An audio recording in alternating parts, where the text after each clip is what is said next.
He stared at her for a long, painful beat. "Karen," he said, voice raw, "you never left me. Not in my head, not in my heart.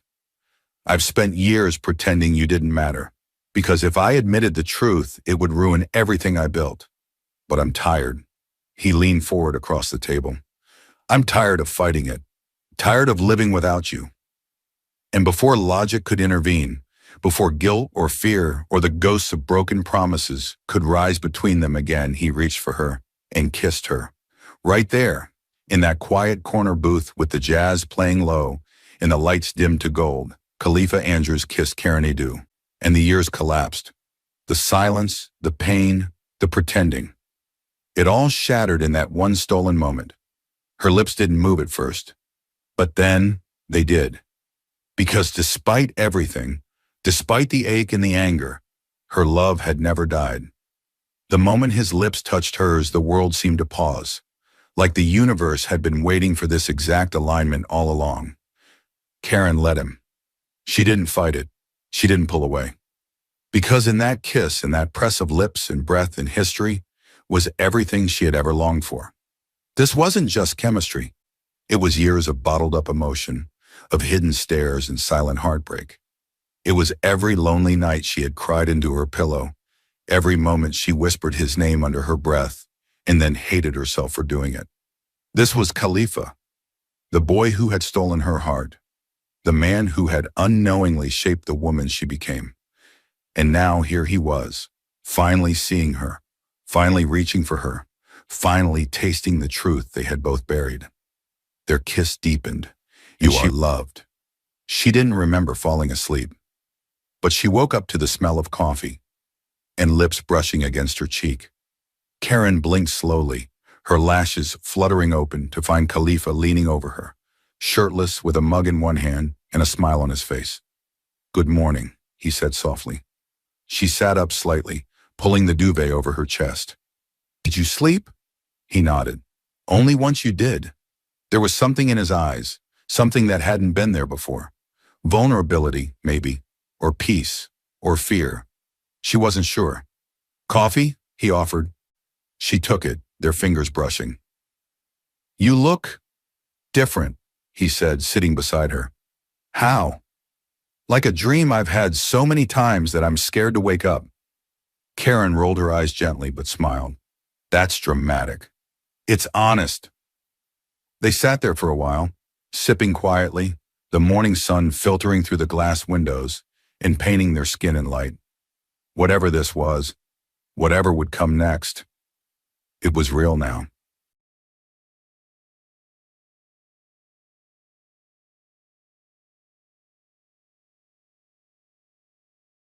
Cambridge had never looked more beautiful. It was the kind of spring morning that felt like it had been custom-made just for her. Karen Edu stood still in the center of King's College courtyard, the sunlight weaving gold into her robe.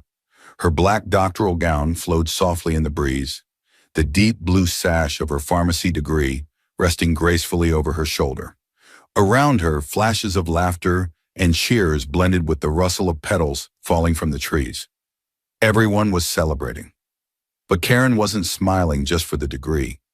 She was searching, scanning. And then, her breath caught. There he was, Khalifa Andrews. He stood by the stone archway under the historic bell tower, surrounded by a few professors and fellow graduates. But to her eyes, he was standing alone in the middle of everything, like a prince in a world that had been waiting for him to arrive. His tall frame was clothed in an ash-gray suit that curved perfectly against his build. He didn't smile much, didn't say much. He simply stood there, holding his certificate in one hand, nodding every now and then, completely unaware of the effect he was having on her heart. Karen's fingers tightened around her own certificate. She took a step forward, then stopped. He turned. Their eyes met. From across the courtyard, through the flurry of caps, gowns, and celebration, they just looked. Seconds passed. Maybe minutes. Time had a funny way of bending when it came to Khalifa Andrews. Karen's chest rose slowly as though the air had become too heavy to breathe. Her hazel brown eyes locked on his face. His dark, solemn gaze, the set of his jaw, the faint furrow of his brows as though he were trying to place something. Did he see her? Or was she imagining it? And then it happened. His gaze lingered. Just a little longer than necessary. Her stomach fluttered. He looked away first. Karen stood frozen, unsure what that meant. Had he recognized her? Had he even noticed her at all? Or was she just a blur in his periphery, like she'd always been? Her parents approached then, wrapping her in hugs and praise. Friends called out for photos, but Karen's thoughts stayed with the man at the archway. She turned her head one more time. But he was gone.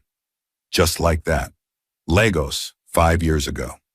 It was the kind of Saturday that came with no rules. The heat was high, the power was out, again, and the generator hummed a dull rhythm at the back of the compound.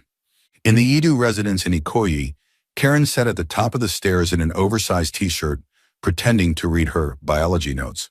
She couldn't concentrate. She could hear them. Maxwell and Khalifa. Laughing, talking, arguing about something stupid like usual. Something about who scored more goals in FIFA. Karen's ears were trained on only one voice. His. Khalifa Andrews. God. She'd had a crush on him since she was 10. The boy who could charm her mom and annoy her dad. The one who treated Maxwell like a brother but treated her like, well, nothing. Like a kid who just happened to live in the same house. But she wasn't a kid anymore. At 15, her waist had narrowed, her cheeks had sharpened, and her mind, her restless, daydreaming, wicked little mind, was full of things no teenager should be thinking about her brother's best friend. But think them, she did. She heard the boy's footsteps move down the stairs toward the kitchen. Her heart skipped. She stood, moving slowly, barefoot on the tiles, peeking past the hallway wall. He was there. She exhaled shakily. Khalifa had grown into a man. He was taller now, built. His black joggers sat low on his hips, and his white tank top clung to his torso like second skin. He moved with the confidence of someone who didn't need to try to be noticed. Karen stood in the shadows, holding her breath.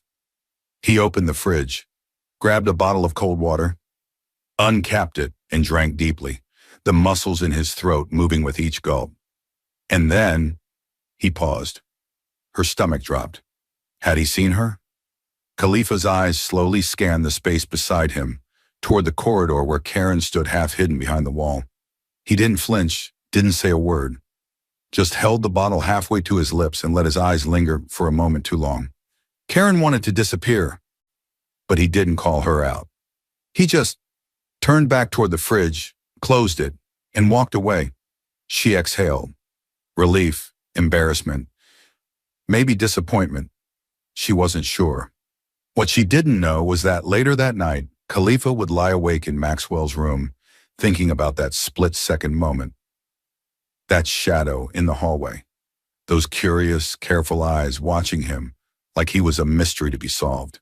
He had noticed. Of course he had. Karen Idu wasn't invisible. Not anymore. But what could he do? He couldn't say a thing, couldn't make a move. Not with Maxwell so close. Not with that damn childhood oath hanging over his head. They had made a pact, a stupid, sacred, male-bonded promise under the mango tree behind the Edu house at 13 years old. No messing with each other's sisters. Ever. That was the rule.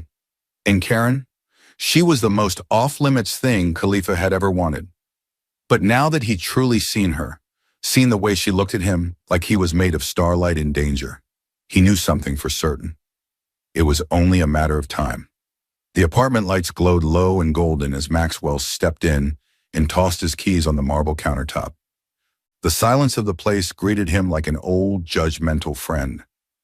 Outside, the rain tapped gently against the window panes of his luxury flat in Lekki Phase 1, Lagos, and he stood for a while, unmoving, eyes fixed on the skyline. But inside, a storm had already started. He leaned back against the wall and sighed, dragging a hand across his face. Karen. She had looked different at graduation. Not just older, not just more beautiful, colder, untouchable. Like a woman who had spent years building walls no one was allowed to breach again. And God help him, he knew why. It had always been her, from the moment they were kids. From the second he noticed her lingering too long in doorways when he visited. From the way her eyes sparkled every time he walked past. He had known, of course, he had known. And he had felt it too. But he had done nothing. Correction, he had done something. He had ruined everything. He walked to his bar and poured himself 2 fingers of whiskey, the kind his father used to call liquid courage. He didn't feel any braver as he sipped, just heavier. 5 years. They hadn't spoken in 5 whole years. Not since that day. It had been a late afternoon in Lagos, the sky a deep burnt orange, the kind that made shadows longer and hearts more exposed. Khalifa had come by for the weekend, same as always, and Maxwell had been upstairs on a call, working through some university paperwork. He remembered the way Karen had walked into the garden that day, timid, hesitant, like someone walking barefoot across glass. Khalifa had been sitting under the jacaranda tree, half listening to music through one AirPod, reading something medical and boring. And she had come to him. Maxwell would never forget the look on her face. Scared. And yet, so brave. She stood in front of him, hands trembling, lips quivering as though she were trying to choose between confession and escape. Her voice, when she finally spoke, had been barely more than a whisper. "I like you," she had said, not meeting his eyes. "I've liked you for a long time." Khalifa had looked up at her, startled, unprepared, and he'd panicked. His response wasn't cruel, but it was cold, too cold. "Karen, you're Max's little sister," he had said, standing and brushing invisible dust from his jeans. "This isn't right. You shouldn't say things like that." She had stood there for a few seconds, frozen. Her eyes had slowly filled with tears. She blinked them away before turning around and walking back into the house, spine straight, but spirit shattered. And he had let her go. Without explanation. Without kindness. Without honesty. Because the truth was that he wanted her too. He had wanted her for years. But their friendship, the pact with Maxwell, the line in the sand, it had all felt more important in that moment. He didn't know it then, but he had broken something in her that day. Not just her heart, her trust, her sense of worth, and she had never forgiven him. Back in the present, Khalifa sat down on the edge of his sleek, leather couch, the drink untouched now. He had kept tabs on her all those years, quietly, carefully. Her name was always on his lips when professors talked about brilliance. Her social media had been a ritual for him. He didn't comment, he didn't like, but he watched.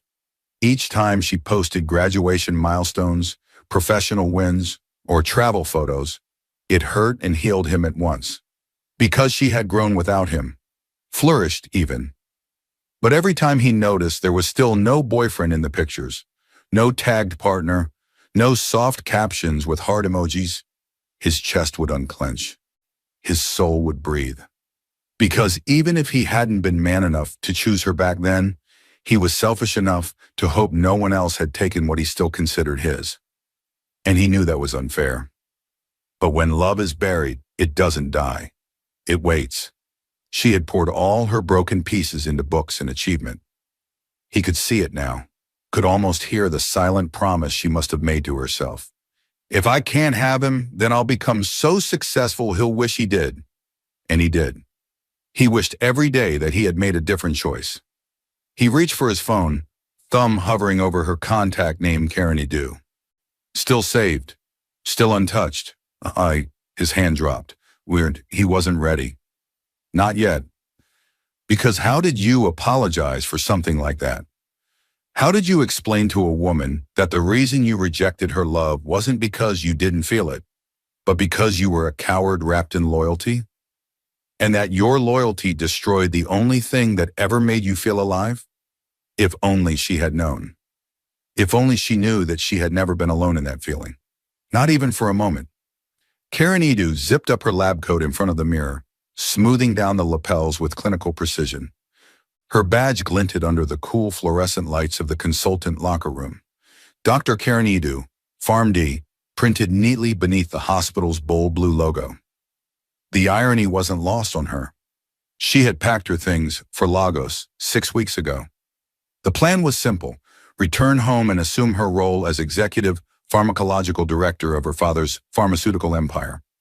It was the least she could do for the man who had given her the world, who had invested in her degrees, in her dreams, in her silence. But before Lagos, she needed air. London was still home in a way. It held her memories, her heartbreak, her self-reclamation.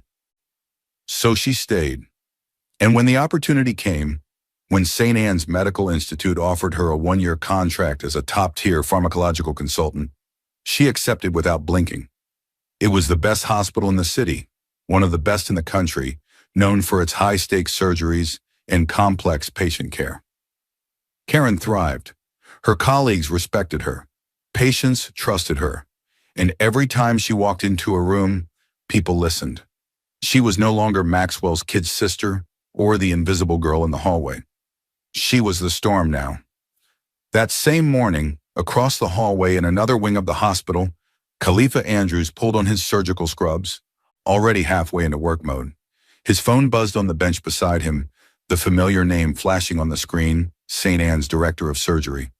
He didn't answer. He didn't need to. He was already here.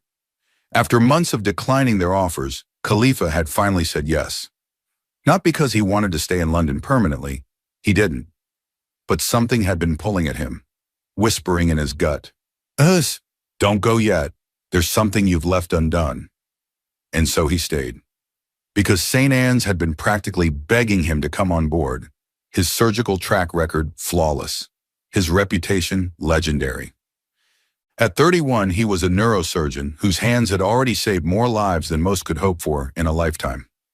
Still, he felt incomplete. Until this morning. The emergency call came in at 7:14 a.m. A patient in need of an immediate 12-hour brain transplant procedure. Rare, delicate, a surgical masterpiece.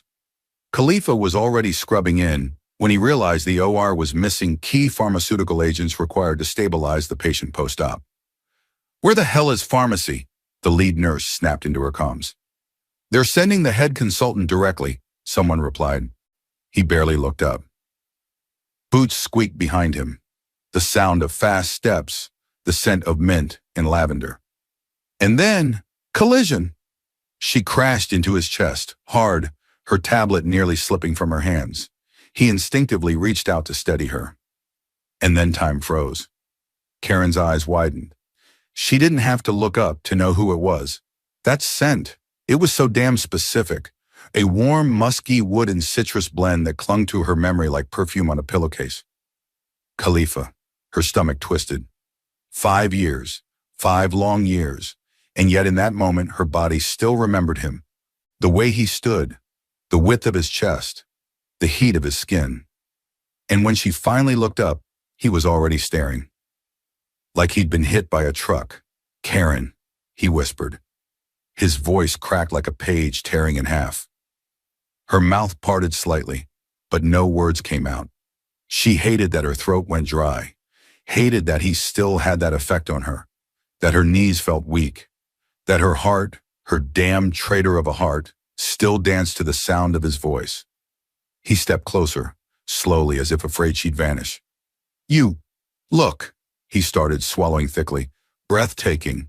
She blinked. 5 years ago, he barely saw her. Now he was calling her breathtaking? Her heart twisted with rage and longing all at once. He looked overwhelmed, undone even. His eyes roamed her face, as though trying to memorize her anew. He opened his mouth again, urgency creeping in now. "Karen, thank God I found you here. Maybe it's fate. Maybe it's something telling me I've been a fool." She folded her arms, trying to guard her expression. "I know you hate me," he said softly, stepping even closer. "And you have every right to. What I said to you that day, how I handled it, I carry it with me every single day. But please. A nurse popped her head through the OR door. Dr. Andrews, we're ready for incision prep. He glanced at her briefly, then back to Karen. His voice dropped lower. I'm about to go into a 12-hour surgery, but as soon as I step out of that theater, I'm coming to find you. Please, just give me 10 minutes. Grant me that, Karen. Please. She was still frozen, caught somewhere between fury and heartbreak, between the ghost of a girl in a garden and the woman standing here now. Before she could answer, he gave her one last desperate look. And then he was gone. Through the OR doors, into surgery. Karen stood there long after the door swung shut. The hallway buzzed around her, nurses rushing by, pagers ringing, machines beeping. But her heart wasn't moving. The audacity of him.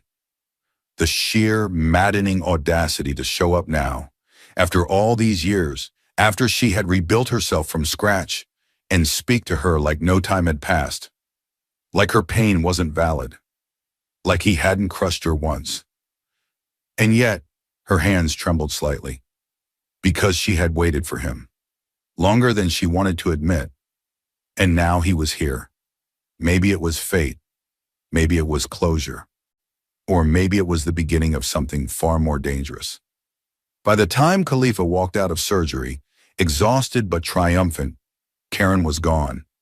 The surgical team buzzed with adrenaline, still reeling from the success of the 12-hour brain transplant. Nurses high-fived, the attending clapped him on the back, but none of it registered. He pulled off his gloves, removed his cap, and barely glanced at the chart in his hand. She wasn't waiting. Not in the hallway, not by the nurse's station, not anywhere. For a moment, panic squeezed his chest, but then his eyes fell on a note tucked into the pocket of his locker. Dr. Andrews, it read in elegant handwriting. I've gone home. I asked my assistant to leave you this. I thought it'd be rude to disappear without a word. I assume you know how to find me, Karen. He didn't hesitate. It took him 20 minutes to get to her place in South Kensington. The sky had darkened, and light drizzle fell like a whisper over the quiet street. His heart thudded as he knocked on the wooden door of her flat. When it opened, Karen stood there barefoot, wearing a soft gray lounge set, simple, elegant, heartbreakingly casual. Her hair was tied in a loose bun, and her face, though bare, was radiant in the glow from the hallway light. Khalifa? She asked, surprise slipping into her voice. I need to talk, he said, breathless. But not here. She raised a brow. It's past 9 p.m. There's a quiet little restaurant 2 blocks down. They're still open, he said quickly. Just put on your coat. Please. She hesitated. He looked desperate, and part of her hated that she still cared. Fine, she muttered, disappearing briefly before returning in a black trench coat and low-heeled boots. They walked in silence. The restaurant was warm, softly lit, with gentle jazz humming through the air. They were seated in a corner booth, away from the few other late diners. Khalifa sat across from her, elbows on the table, fingers laced together. He looked at her, but not quite. His eyes darted from her hands to her lips, to the salt shaker beside her. Anywhere but her eyes. Karen sat back, arms folded. Well, she said. He inhaled deeply. I'm sorry. For everything. Be more specific. He flinched. For that day in the garden, for the years after, for never saying anything, for pretending you didn't exist when all I wanted was to be near you. She stared at him, face unreadable. I didn't know what I wanted back then, he continued, voice low. You were young. I was confused. You were Maxwell's sister. That made you off limits. And yet you dated every girl with a pulse, she said flatly, and were kind to them. You smiled. You laughed. You treated them like they mattered. But me? He looked up slowly, finally meeting her gaze. You didn't even say hi, she said, the emotion cracking through her voice. I would walk past you, and you'd act like I was invisible. I wasn't some silly little girl with a school crush, Khalifa. I loved you. I still, she stopped herself, bit her lip. I asked myself every single day, what did I do wrong? Why did you hate me so much? His face crumbled. I didn't hate you, Karen. Then why? I hated me. He rubbed his palms together, then dragged them down his face. You were too good, he said softly. Too brilliant, too brave, too beautiful. And you saw me. Not just the charming guy people clap for. You saw the insecure parts, the broken parts. I thought, you deserve better. Tears burned behind her eyes, but she refused to let them fall. You should have let me decide that. I know, he whispered. And what was worse, she said, voice barely audible now, is that you made me feel like I wasn't enough. Like I wasn't even worth being rejected properly. You crushed me, Khalifa. I know, he repeated, eyes misty, and it's haunted me, every day. He exhaled sharply. There's one more thing. She didn't respond. She didn't need to. I made a promise to Maxwell, he said. Back when we were 13, we swore never to date each other's sisters. It was stupid, childish, but I took it seriously. I couldn't betray him, and breaking that promise, even in thought, tore me up inside. Karen sat up straighter. You had no right to choose for me. I know. I knew what I wanted. I still do. He stared at her for a long, painful beat. Karen, he said, voice raw, you never left me. Not in my head, not in my heart. I've spent years pretending you didn't matter, because if I admitted the truth, it would ruin everything I built. But I'm tired. He leaned forward across the table. I'm tired of fighting it, tired of living without you. And before logic could intervene, before guilt or fear or the ghosts of broken promises could rise between them again, he reached for her and kissed her. Right there, in that quiet corner booth with the jazz playing low and the lights dimmed to gold, Khalifa Andrews kissed Karen Adu, and the years collapsed. The silence, the pain, the pretending. It all shattered in that one stolen moment. Her lips didn't move at first, but then they did. Because despite everything, despite the ache and the anger, her love had never died. The moment his lips touched hers, the world seemed to pause, like the universe had been waiting for this exact alignment all along. Karen let him. She didn't fight it. She didn't pull away.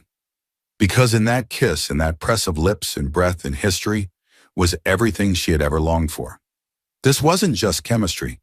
It was years of bottled up emotion, of hidden stares and silent heartbreak. It was every lonely night she had cried into her pillow, every moment she whispered his name under her breath and then hated herself for doing it. This was Khalifa, the boy who had stolen her heart, the man who had unknowingly shaped the woman she became. And now here he was, finally seeing her, finally reaching for her, finally tasting the truth they had both buried. Their kiss deepened, and she responded like her soul had memorized him. She let herself fall, just for a moment, into the fantasy she had dreamt of 1,000 times. But she still had sense. With one hand on his chest, she pushed gently. Khalifa. He rested his forehead against hers, panting slightly. I know, he said. We shouldn't. Not here. His voice was breathy, husky, torn between restraint and desire. They were in a public restaurant after all. Even tucked into a quiet corner, the intimacy between them had already turned too electric. He looked into her eyes, searching. Would you come back to my place? Karen paused. Not because she didn't want to, but because this was real now. This was no longer a dream. Yes, she whispered, and that was all it took. The ride to his flat was quiet, comfortably so. The air between them felt heavy with anticipation, charged with the kind of silence that didn't need words.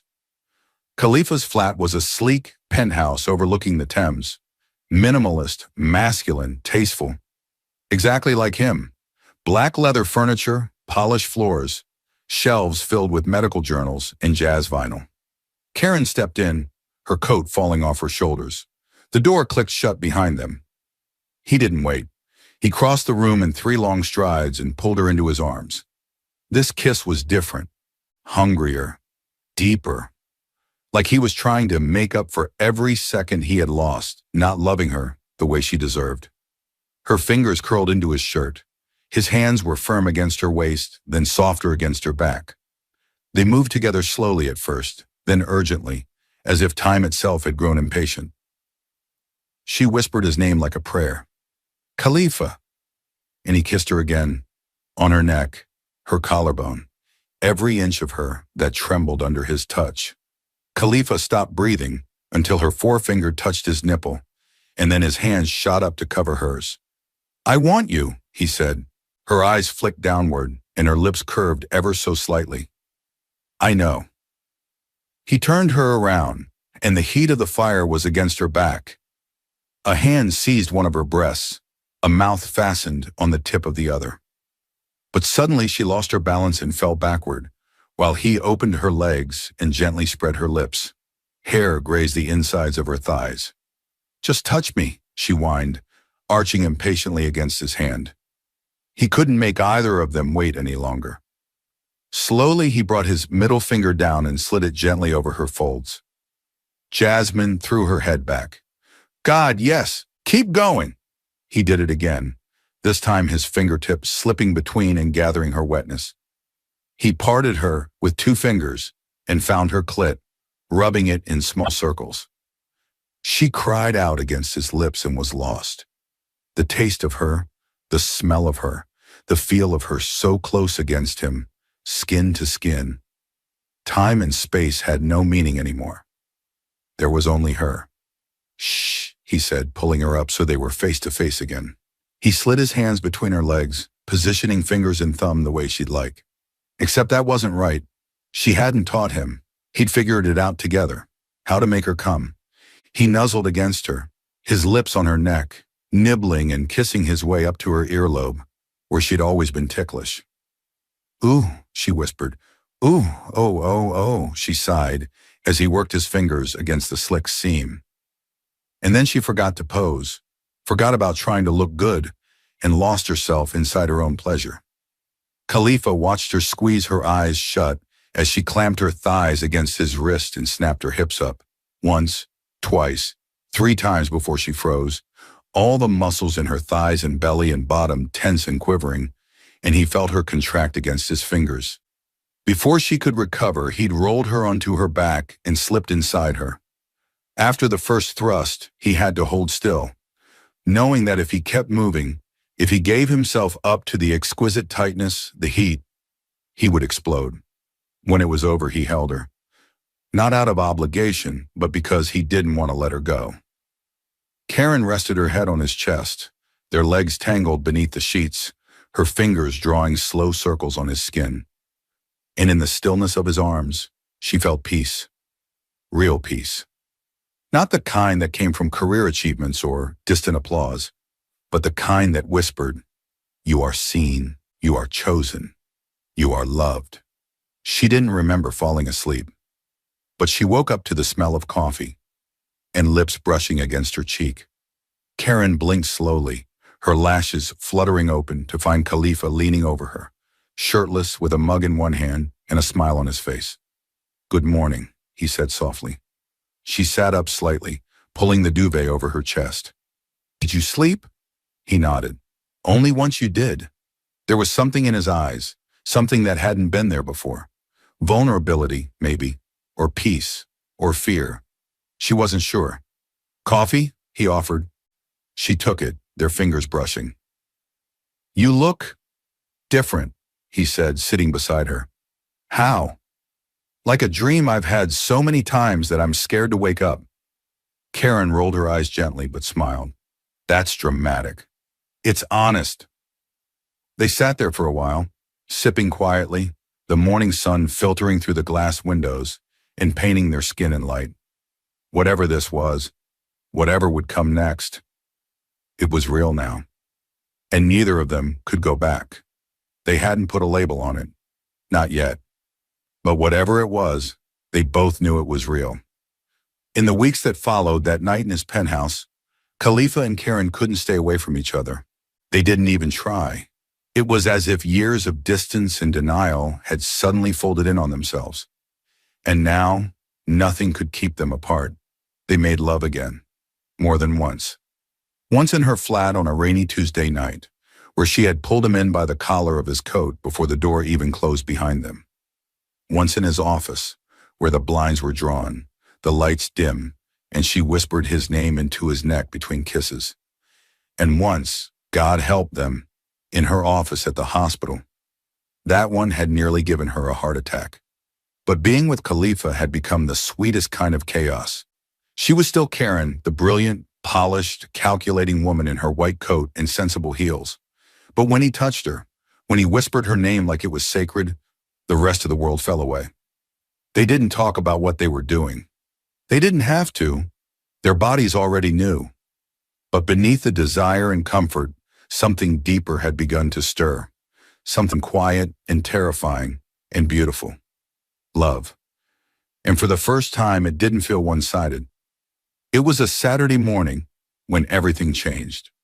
Karen had just stepped out of the shower, towel wrapped around her chest, when she heard the front door unlock. Her heart leapt. Khalifa, obviously. She hadn't expected him this early, but he had a way of showing up just when she needed him. But when she stepped into the living room, dripping hair and bare feet on the cool tile, it wasn't Khalifa who turned around. It was Maxwell, her brother, her big brother, standing frozen by her entryway, suitcase still in one hand, staring wide-eyed at a very shirtless Khalifa Andrews walking in from the kitchen holding 2 mugs of coffee. The silence that followed was volcanic. Khalifa froze, color draining from his face. Karen clutched her towel tighter. Maxwell blinked, once, twice. Then all hell broke loose. "What the? Khalifa!" he barked, stepping forward. "Are you serious right now? Maxwell, in my sister's house? Half naked? Have you lost your damn mind?" Khalifa set the mugs down slowly and stepped forward, palms raised. "Max, I can explain." "You better," he snapped, jaw tight with rage. "Because the last time I checked, we had a pact, a promise. You swore that you'd never touch her." Karen stepped in, towel and all, face blazing.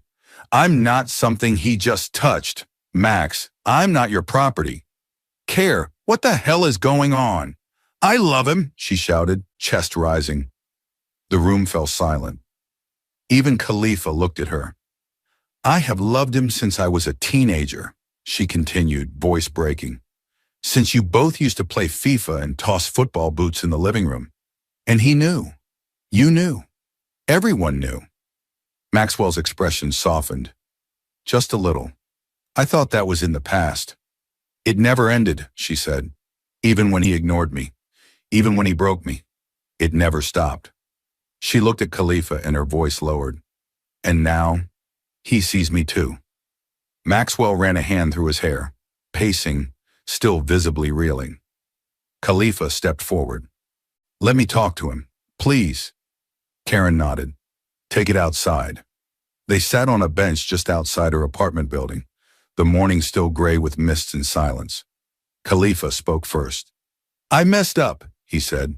"I should have told you from the beginning. I should have come to you like a man and asked for your blessing." Maxwell remained quiet. "But I was scared," Khalifa added. "Scared of breaking a brotherhood. Scared of losing you, and scared of losing her if I got it wrong." Maxwell let out a sharp breath. "You really love her?" "I've loved her longer than I want to admit," Khalifa said. "I tried to fight it. I buried it. But it never went away. And I swear on everything, Max. This isn't a fling. This isn't casual. I see my future when I look at her."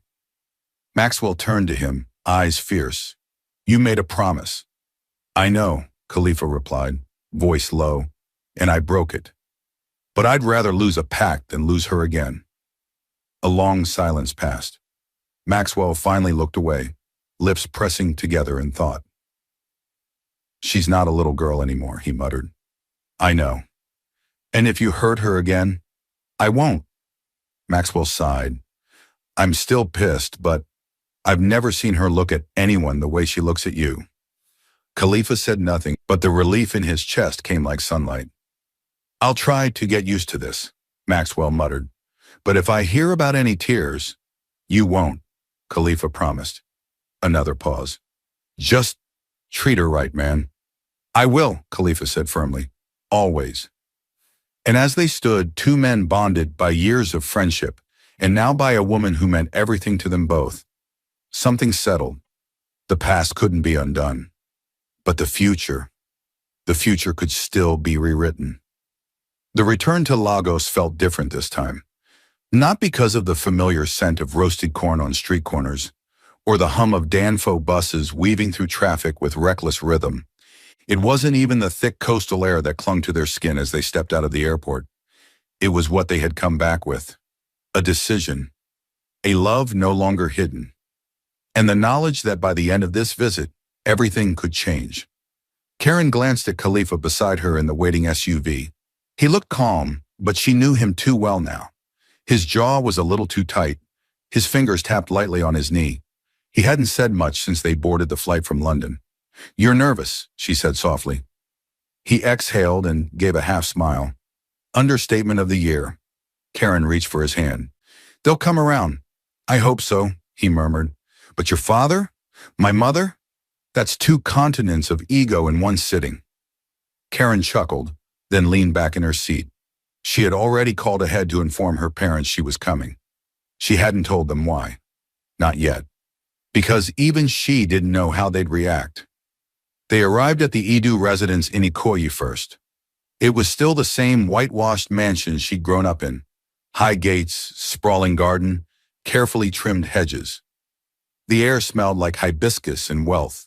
Her mother was already at the door, arms open. Karen, my baby. She hugged her tightly. You look full. In your face. Is that love or late-night snacking? Karen laughed. Both, maybe. Her father, Chief Idu, emerged from the sitting room, regal in his white native attire, gold wristwatch glinting beneath the chandelier light. He gave Khalifa a long, hard look. Khalifa, he said with a nod. Good evening, sir. You're not here just for work, are you? Karen smiled, heart thudding. She turned to face them both. Mummy, Daddy, there's something we want to talk to you about. 10 minutes later, the 4 of them sat in the expansive living room. The AC hummed gently, and Mother's bangles clinked softly as she reached for her wineglass. Oh, Karen cleared her throat. This might be a surprise, or maybe not, but Khalifa and I are together. Silence, heavy. Her father blinked, slowly. Her mother's lips parted, but no words came out. I've loved him for a long time, Karen continued, and we didn't plan for it to happen now. But it did, and we're serious. We came back because we wanted to tell you in person. Not hide, not sneak. We want your blessing. Still silence. Until finally, her father leaned back and folded his arms. I knew, he said simply. Karen blinked. You knew? He nodded. The way you looked at him when you were a teenager? I knew. I thought you'd grow out of it. Karen flushed. But you didn't, he added. And now he's here, like a man. He turned to Khalifa. You hurt my daughter before. I did, Khalifa said quietly, and I've hated myself every day for it. And now? I love her, fully, unapologetically. I'm not afraid of it anymore. Chief Idu studied him for a long moment, then nodded. Then act like it. Be responsible with it. This isn't a fling. You marry her or you let her go with dignity. There is no in between. Karen's mother finally smiled. Well, I suppose I should start preparing fabrics. I still have that gold lace I saved for something special. Karen laughed through the tears in her eyes. 2 days later, they visited Khalifa's family compound in Victoria Island. His mother, Mrs. Andrews, was everything Karen remembered. Stunning, poised, and intense. She wore a coral velvet IRO and buba that shimmered under the sunlight and greeted Karen with a polite kiss on the cheek. but Karen knew she wasn't easily impressed. "So," she said, sipping Zobo in her glass cup, "the two of you are finally doing what you should have done years ago." Karen blinked. "You knew?" "Of course. A mother always knows when someone owns her son's attention." She turned to Khalifa. "I'm glad you're done being stubborn." "I am," he said simply. She leaned forward. "Then make it formal, not just dates and whispers. Set a proper introduction. If you truly mean it, let the families meet." Karen held her breath. Khalifa reached for her hand. "I do mean it," he said, "and I'll do whatever it takes." Mrs. Andrews smiled. "Then I welcome you, Karen. You're more than enough for my son." That night, back in the flat they were staying at temporarily in Banana Island, Karen stood by the window watching the city sparkle. Khalifa came up behind her and wrapped his arms around her waist. "How do you feel?" he whispered into her hair. "Like I'm finally breathing," she said. He turned her to face him, gently. "We're really doing this." She nodded. "I love you, Karen Edu. I love you, Khalifa Andrews." And just like that, what had once been forbidden was finally unfolding into forever. The smell of fried chin-chin and vanilla incense lingered in the Idu home. Karen sat on the edge of her childhood bed, now repainted in champagne tones, watching as her mother zipped up the last box of fabrics on the floor. "This is all your fault," her mom said playfully, folding a glittering purple gel. "I've been saving these lace wrappers for years. Now I'm forced to open the vault because of love." Karen laughed softly. "You love him." "I do," her mother admitted, "but don't tell him. Let him keep working for it." The house had turned into a frenzy the moment the Andrews family confirmed the introduction ceremony date, the official meeting of both families, a declaration of intent, a prelude to a traditional engagement. In Nigerian culture, this wasn't just a step, it was a statement. And in this case, it wasn't just love on the line, it was legacy. Khalifa Andrews wasn't just any man. He was the future of one of Lagos's wealthiest dynasties. And Karen, she wasn't just anyone's daughter. She was a walking empire in her own right. So the air buzzed with more than excitement. There were whispers, tensions, expectations. At the Andrews compound in Victoria Island, Khalifa stood before his father's massive glass desk. Chief Andrews, never one for small talk, clasped his hands and looked him dead in the eye. "You're sure?" Khalifa nodded. "I've never been more sure. You've known this girl since she had pigtails and freckles." "I know.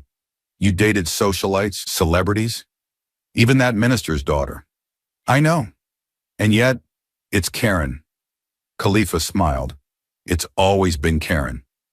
His father studied him for a long moment, then leaned back. "Your mother likes her." "I know." "That frightens me more than if she didn't," he muttered. Khalifa chuckled. "Just do it properly," the chief added. "Don't bring shame to this family. Not now, not ever." "I won't." "Good. Then tell your uncles to get ready. You know how these introductions go. We're not walking in there empty-handed." The week leading up to the ceremony was a blur of tailors, gold wrappers, beaded accessories, and logistics. Karen was measured at least 5 times for her ceremonial gown, an emerald green IRO in buba stitch with crystal beading that shimmered like stars in motion. Her best friend Ifeoma flew in from Abuja, yelling instructions at the decorators. Khalifa sent flowers daily, one for each year they'd been apart. "I'm trying to make up for lost time," the card on day 5 read. Karen kept everyone. The day before the introduction, she sat with Maxwell in the garden of the Idu residence. He was quiet, thoughtful, wearing a white polo shirt and sipping palm wine like he was watching something far away. "You haven't said much," she said. "I'm still processing." "You're not angry?" He shook his head. "I was. But seeing you two, it makes sense now." She smiled. "You deserve this," he added. "Just make sure he knows what he's getting into." Karen raised a brow. "Excuse me? You're brilliant, difficult, slightly dramatic. He needs to stay on his toes." She laughed. "He knows." Maxwell leaned back. "Then I'm happy for you." And just like that, the one approval that mattered most, after their parents, was sealed. The morning of the introduction arrived like a blessing wrapped in gold. The I-Do residence transformed into a palace of soft drapes, high-life music, and the scent of jollof and grilled catfish floating through the air. Karen stood in front of her full-length mirror, the emerald lace hugging her curves like it had been stitched by God himself. Her hair was braided into a regal updo, adorned with coral beads that glistened beneath her veil. "You're breathtaking," her mother said, eyes misty. Karen turned. "So this is real?" Her mother nodded. "This is the beginning of forever." The sound of talking drums signaled the arrival of Khalifa's family. Karen peered through the curtains just in time to see him step out of the lead SUV, wearing a wine-colored agbada so perfectly tailored he looked carved from velvet. His cap sat at an angle, his beard trimmed, his presence commanding. And then, he smiled, straight at her window, as if he knew exactly where she'd be watching from. Karen's heart did a full somersault. Inside, the room was full of tradition. Gifts were presented: yam tubers, crates of malt, palm oil, fabric, wine, and money, wrapped in ornate paper and arranged in baskets. The Andrews family spokesperson read their formal request. "We come in peace, with hearts open and intentions true. Our son, Khalifa, wishes to take your daughter, Karen, as his wife." The room held its breath. Karen's father nodded. "We receive you warmly, and we honor your request. Let love lead." The room erupted into applause. Women ululated. A talking drum rolled into rhythm. Karen was summoned to the center, her face covered with a sheer veil, her steps elegant and unhurried. When she reached Khalifa, she knelt before him. He removed her veil, revealing her face to a room that already adored her. And then he said it, quietly for her ears alone. "You're everything I never deserved, and still, everything I'll spend my life earning." She smiled, tears threatening. "You already have." They danced that evening like two souls who had waited a decade to find their rhythm again. And as the stars blinked overhead, surrounded by family, music, and legacy, Karen Edu and Khalifa Andrews began a new chapter. One where their love no longer needed permission. It only needed to be lived, loudly, boldly, and without apology. Love like this was rare. The kind of love that endures time, pride, promises, and even silence.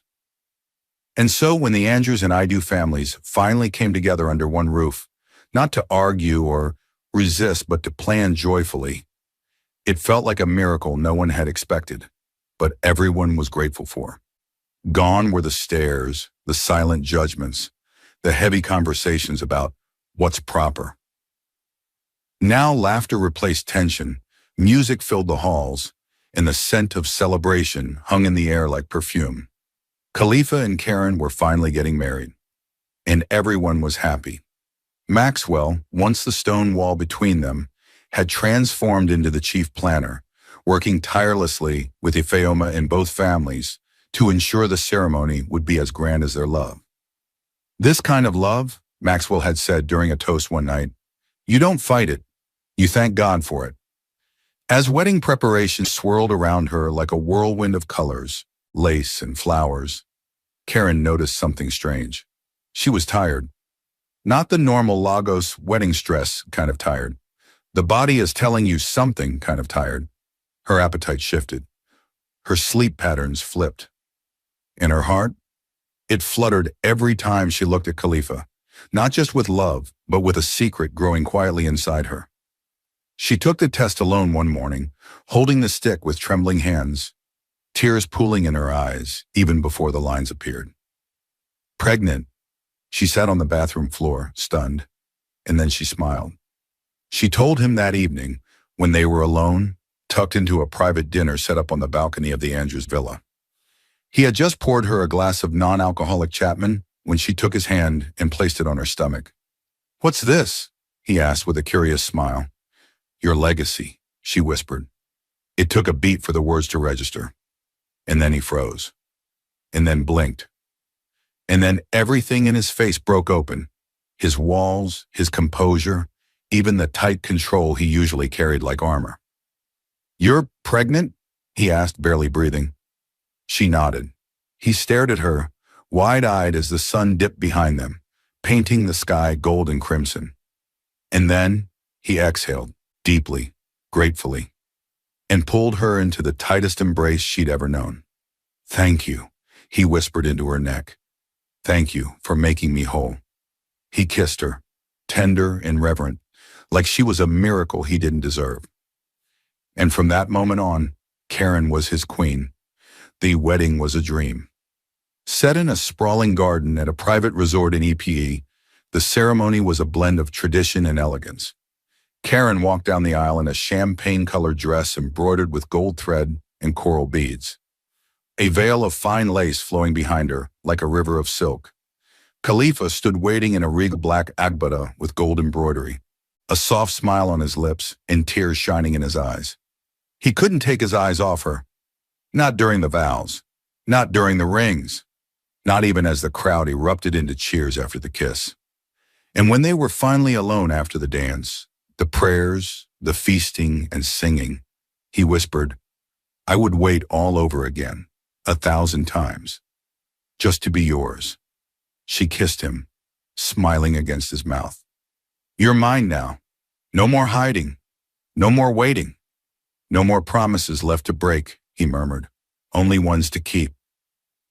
They returned to London 2 weeks later, hand in hand, wedding bands glinting under the airport lights, hearts fuller than they had ever known. They resumed work, quietly, gently. Khalifa adjusted his surgical schedule to be home more often. So Karen worked from her home office while resting and preparing for their baby. They settled into a rhythm, one not built on tension or secrecy, but on presence, on trust, on ease. The flat was filled with flowers, books, laughter, and the occasional soft jazz playing in the background. Sometimes Khalifa would pause in the middle of brushing her hair or massaging her swollen ankles, just to say, "You made me better." And Karen would smile and whisper, "No, you just finally let yourself be seen." The soft hum of lullabies played from the Bluetooth speaker beside the crib. Karen stood barefoot in the nursery, swaying gently as she rocked their baby Zara Amara Andrews, 8 months old, and already the queen of their home. She was a perfect blend of them both, hazel brown eyes like her mother's, a calm intensity like her father's. And when she smiled, the whole house lit up. Karen kissed her daughter's curls and whispered, "You don't know it yet, baby girl, but you were born from a love that defied years." Outside, the London sky was misty and pale. Inside, the apartment pulsed with quiet joy. Khalifa entered moments later, still in scrubs, a tired but proud look on his face. He stopped at the doorway and just watched them, his wife and daughter, wrapped in gold light. "Two queens in one room," he said softly. Karen turned. "You're home early." "I swapped shifts. Wanted to be here before bedtime." He stepped in and kissed Zara's forehead, then Karen's lips. "How was your day?" he asked. She babbled a lot, and I think she tried to say dada, but it came out more like da-da-da. He beamed. "Close enough." They both laughed, and Karen handed him the baby before slipping away to prepare dinner. Khalifa cradled his daughter, swaying like Karen had done. "Your mummy was the fiercest thing I ever ran from," he whispered into Zara's ear, "and the bravest thing I ever came back to." Later that night, after Zara was asleep and the dishes were done, they lay in bed together, bare feet tangled, hands joined. "What do you think our next chapter looks like?" Karen asked. Khalifa looked up at the ceiling, thoughtful. Quiet, soft, overflowing. She smiled. "I like the sound of that." He turned to her, brushing a thumb against her cheek.